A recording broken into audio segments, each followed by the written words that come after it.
What's going on, guys? This is Brady from Advancement Hockey Advising here, and today we're going to be talking about billets in junior hockey, what to expect from them, and how you can have an amazing experience. Now, before we dive into the video here, as always, just a quick reminder to absolutely smash that like button, hit that subscribe button, hit that notification bell, and share the video. Also, if you have any questions throughout the video, feel free to drop a comment down below or email us at info@ahadvising.com and we'll get back to you as soon as we can. And last quick reminder, as always, there will be timestamps throughout the video, so if you want to click on a specific section, you can, but if you also want to just watch the entire video, you can too. It's completely up to you. All right, so, if you're gonna have to go play junior hockey one day, chances are that you will have to move away from home at some point, right? And you're probably asking yourself, well, if I move away from home, the first question is probably, where am I gonna stay? Well, the short answer to this, and the most probable for most of you guys, is gonna be that you're gonna stay at a billet house, okay?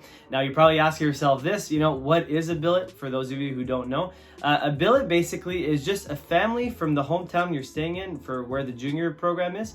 It's basically a family that's gonna, take you in kind of like as one of their own, and kind of just, treat you right and kind of give you a home away from home. They're gonna be a family that's really gonna make sure, all your needs are met, all that kind of stuff, and that you're taken care of so you can just best perform on the ice. So in short, that's kind of what a billet's role and what their overall job is here. Now, I understand how this can be a little bit scary and overwhelming for some of you, right? For a lot of you, you're moving at a young age and you haven't been away from home before. So I get how that could be a little bit scary, but at the same time here, I kind of want to mention that, most billet families are great.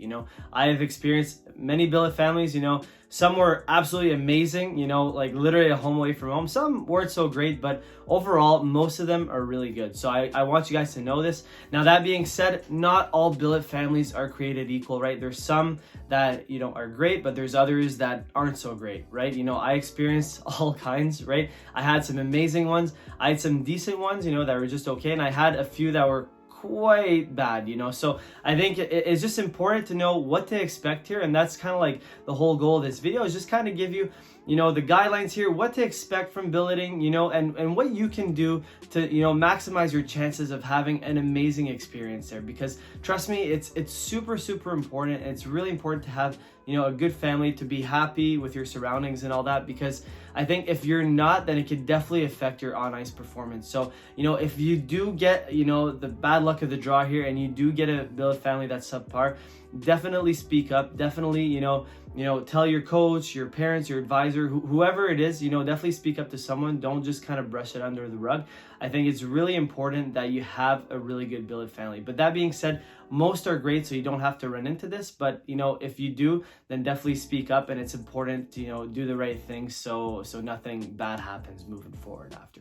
So just a quick breakdown here of what we're going to be talking about. First, we're going to be talking about what to expect from billets. Then we're going to be talking about if you have a bad billet, what to do and how to speak up. And then lastly, we're going to be talking about some quick tips that you can do, so you can just maximize your whole experience and make the billets happy and just make everyone's lives better. So without further ado, let's dive right in here. So the first thing here to expect from a billet is just for the house to be a kind of welcoming, to have kind of a home away from home, a place where you feel is going to be, nice and safe, and that you can just go about your daily business, and it's going to be a nice place where you can, get your work done, hang out, relax, all that stuff, a place where you're going to feel comfortable, right? That's first and foremost the most important thing. If you don't get that feel, if you don't feel right there, definitely, might not be the right fit for you. So that's the biggest thing if it's like a home away from home feel. The second thing here that you should expect from your billet is to have food provided, right? I don't think it's acceptable if you're paying a fee, especially per month for the billet. It should include the food here, and your team usually states that in the contract. If there's not enough food for you to eat and to, be at your best physically so you can perform on the ice,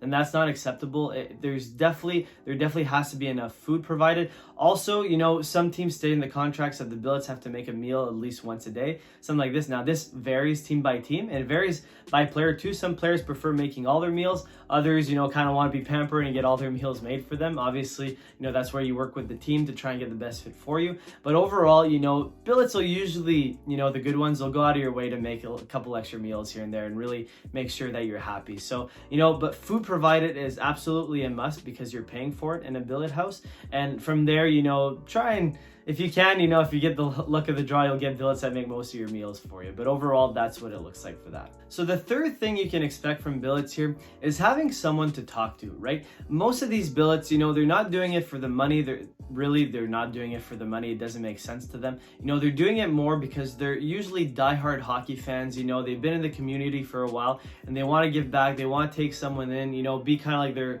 their parent figure away from home for them. And a lot of them just want to talk to you. You know, they want to talk to you about hockey, your goals, your dreams, all that stuff. So usually that's something to expect. Now I will warn you, not all billets are like this. Obviously, you know, some of them are more, you know, of the, you know, hands-off approach. You know, they kind of let you do your own thing, which is fine too. It all depends what you're looking for. But if you're someone that really values this, you know, many billets do offer this, like someone to talk to, someone you can confide in, all this stuff. So, you know, if that's the case for you and you really value that, then definitely try and seek out a billet that does that. But again, most really do want to talk to you about your goals, dreams, and the hockey. And now the fourth thing to expect here is the cost that comes with it. Now, obviously, you know, some programs, especially the free-to-play ones, you don't have to pay for billeting, but most programs you do. And typically the cost ranges between $350 to $500 a month. Varies a lot from program to program, but you know, that's something to look at because it is an expense that does add up after a while. But again, like I said, covers the housing, the food, it covers a bunch of stuff, right, that you wouldn't get in a typical apartment building. So, you know, I think the cost is pretty reasonable when you think about it. All right, so let's move on here of, you know, let's say you have a bad luck of the draw here and you have a pretty bad billet, you know. These are the criteria that you're going to kind of look at, you know, and when you should speak up, right? You know, obviously, not all billets are amazing. Some of them have their flaws, but some flaws you can put up with. But in these cases here, you know, absolutely you should definitely speak up if one of these arises. Number one, if your billet is physically or emotionally abusive, definitely speak up. You know, it's happened to a couple players that I know, you know, and it's not pretty. You know, I think, you know, a lot of times they make you feel that, you know, it's your fault and all this kind of stuff, especially if it's the emotional abusive part. It's not, right? If a billet lays a hand on you in an appropriate way, you know, if they say nasty things to you to try and bring you down consistently, it's a toxic environment. Do not stay there. Definitely ASAP tell your coach, a parent, an advisor, whatever it is, get out of there as quick as you can because this is completely unacceptable. Now, second thing here that when to speak up is if there's just an overall lack of food, right? Now, we have to be understanding. Sometimes, you know, a billet is really busy and they forgot to go to the supermarket one day, but otherwise they're great. That's fine. You know, don't switch billets if that's the case. But if there's just consistently like no food and they're harping you about, you know, you having to pay extra money to get food and all this stuff, no, that's completely unacceptable. It's within the contract that they have to provide the food, right? So if there's a lack of food and they're trying to pin it on you that you eat too much food and all that, just a bad environment, again, definitely speak up, you know, coach, advisor, parent, whatever it is, just get out of that situation, right? It's not up to you to try and get the food all the time. You know, you can help if you want to every once in a while, but it is the billet's responsibility at the end of the day to keep you well fed. So if you're not well fed, definitely reach out and try and switch billets. Third situation here where you should speak up is if the billet engages in illegal activities. Now, this should go without saying, right? But if the billet's doing anything sketchy, that's not normal, that's illegal, you know, definitely, first of all, go talk to your coach about it and find a way to report it where, you know, you're not going to get kind of in trouble with the billet, if you know what I mean, right? Try and do it in a way that you're going to be safe and there's nothing bad that's going to happen to you, but definitely speak up about this. You know, don't stay in a house where, you know, a lot of illegal activities are going on. Really not an ideal situation. Number 4 here of when to speak up is if you just don't feel safe, right? Now, it kind of ties into the other parts I mentioned, you know, physically or emotionally abusive, illegal activities, you know, but just overall, let's say it's not to those extremes, but you just don't get the right vibes or you don't feel safe or comfortable in the house, then, you know, just don't stay there. You know, talk to your coach about it, kind of work it out as to maybe why you're feeling this way. And if it's just a feeling where you're just not feeling right, you know, don't stay there, right? If you're not happy where you're at, and this ties into my 5th point here, if you're not happy, you know, if you don't feel safe or you're not happy at your billet's house for whatever reason, you know, if it's usually you can find the reason, but if you can't, you know, if you just tell your coach, your advisor, your parents, like, hey, I'm just not getting the right vibes here, you know, try and find a way to move out if possible, right? Because, and definitely speak up about it because, you know, if you're not feeling good, you know, at your Billets house, then that will translate on the ice. You know, there will be a direct correlation. It's happened to me in the past, and you know, I noticed it in my game. So it's really important that if you're just not feeling right for whatever reason, you know, definitely speak up and try and make the switch. All right, and that's the end of my short list here of when to speak up. There's probably other situations that I haven't mentioned, but overall, if you're not feeling great at your Billets house, this is the main message of the video here, as you can probably tell. Speak up. You know, don't just brush it under the rug. Definitely tell someone and definitely try and make the switch, because it's really, really important. Your mental well-being is super important off the ice, because it translates to how well you're going to be doing on the ice. So definitely speak up if things aren't right. All right, and before we end the video here, I just want to list a few quick tips and tricks that I learned over the years to make your Billets absolutely love you and just maximize your whole experience with them so it could be that much better. Number one here, and this goes without saying, just be super respectful to them. You know, overall, both in how you carry yourself and how you talk to them and how you do everything in the house. You know, just respect is the core foundation of having your Billets absolutely love you. You know, they've probably billeted some players that weren't so respectful. So if you just raise that standard and are super respectful with them, you know, they're just gonna love you so much, and they're gonna be so happy that you're there.